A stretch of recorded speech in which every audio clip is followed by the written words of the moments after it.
Hi everyone, I'm currently recording from my car. This is going to be a very short video, but I do want to say that I'm starting a series on baby food / pre-toddler food. I wanted to do this because I realized recently that, or at least I realized in the past, ever since really the pandemic hit, that a lot of people spend a lot of money on store-bought baby food and they don't need to. And a lot of times that food's not healthy and they will get used to the sugar and all the salt and all the, that taste. So I just wanted to give that option for those moms out there who want to kind of try this, or if you've already gotten them started on all the store-bought stuff, you can still use this. This is not just for 6 months and you have a blank slate. You can still incorporate some of this into their diet, even if you have already started. But basically it comes down to this. Even if health isn't a motivator for you, money a lot of times is for people, okay? And you will be saving so much money by making your own baby food at home. But I gotta get real first before I even get into this series. Number one thing, this is not gonna be easy. You will have people who look at you weird. You will have to explain yourself at times. And you will get made fun of about that. You will just get made fun of. Whether it's, I don't know, really anyone that might just think, okay, she's doing this weird. But A, give them grace. And B, you might have done that to someone yourself with how they parent their child and you just didn't realize it. It might not even have to be about food. It could be in the way that they are just parenting, or maybe they do something weird, like you think it's weird for them to do reusable diapers, cloth diapers, or whatever. It could be anything really, but give them grace and realize that you might have done that to someone else. So there's that. But at the same time, stand your ground. If you want to do this, sorry, I'm adjusting the camera. If you want to do this, you do have to stand your ground and say, this is what we're doing, okay?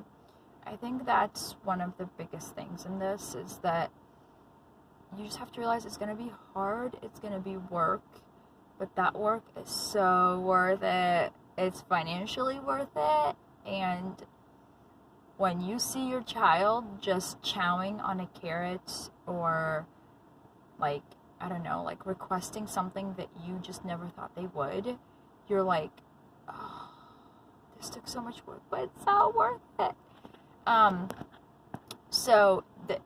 That's kind of the point that I wanted to get across. This gets harder after they hit a year, for sure. 100%, this gets harder after they hit a year. It got harder 10 times for me. It got so much harder after she hit a year, okay? Because they have choices now, and they know that. They have the cognitive ability to say no to something, or to, in their own baby way, say no to something, or just not eat it, So this gets harder after they hit a year, but that 6 to 12 month time is your prime.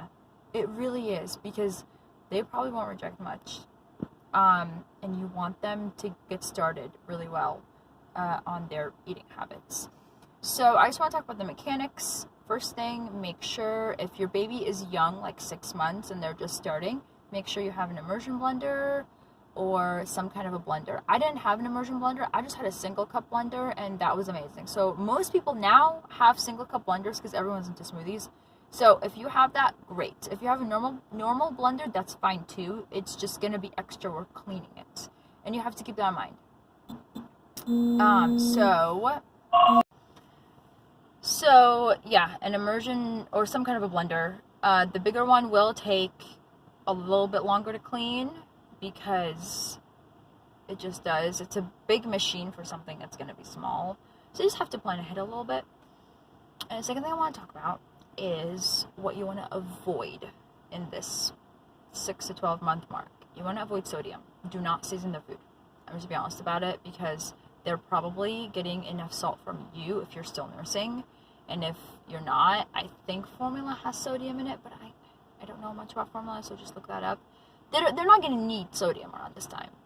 Talk to your pediatrician about it, but I'm willing to bet that she'll say the same thing, because I got this from my pediatrician. Okay, she is a holistic pediatrician, and so I kind of got some of that stuff from her. Limit the sodium, and I tried not to do any sodium. There were times when she had it and I didn't realize she had it, and that's fine, whatever. But just limit it to your own ability, and no added sugar. And that means no honey, no maple syrup, no coconut sugar, obviously no regular sugar. I would even limit the sweet bananas that they have, and the watermelon, and maybe mango, I don't know. I just would focus on berries, I'd focus on apples, I'd focus on citrus. That is something I would focus on in this earlier age, because they're gonna get those sweeter fruit. Anyways, like later on. Sugar is addictive. Again, I'm way more lenient on bananas and watermelon than I am about, like, regular sugar, obviously. But if you can control it, control it. No chocolate. Don't give them chocolate. Please don't give them chocolate. They are so young. No. All that.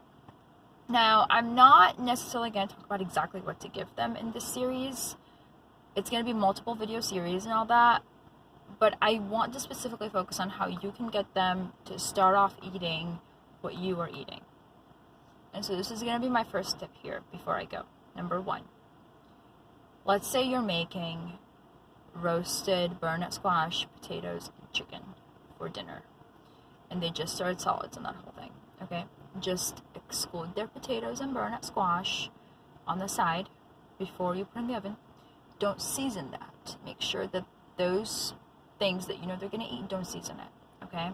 Cook it, and then blend theirs, and you feed it to them. Okay? That's kind of the easiest way to do it. I never froze food for her, I don't think.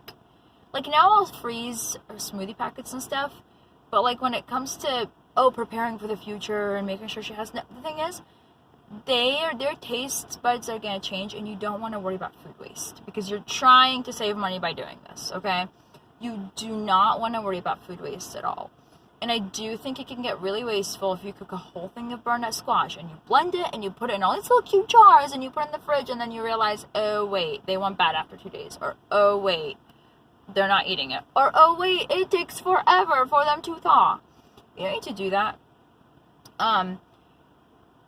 Just focus on each meal and take whatever component that you're going to eat or that you guys might eat and just put it on the side for them.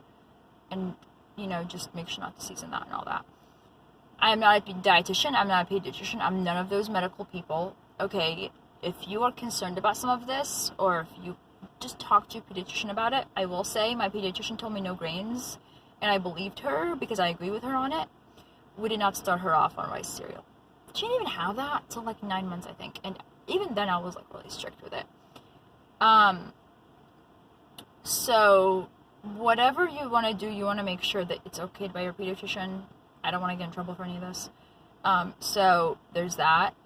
But I would start her off on vegetables, him or her off on vegetables. And yeah, I'll see you guys in the next one.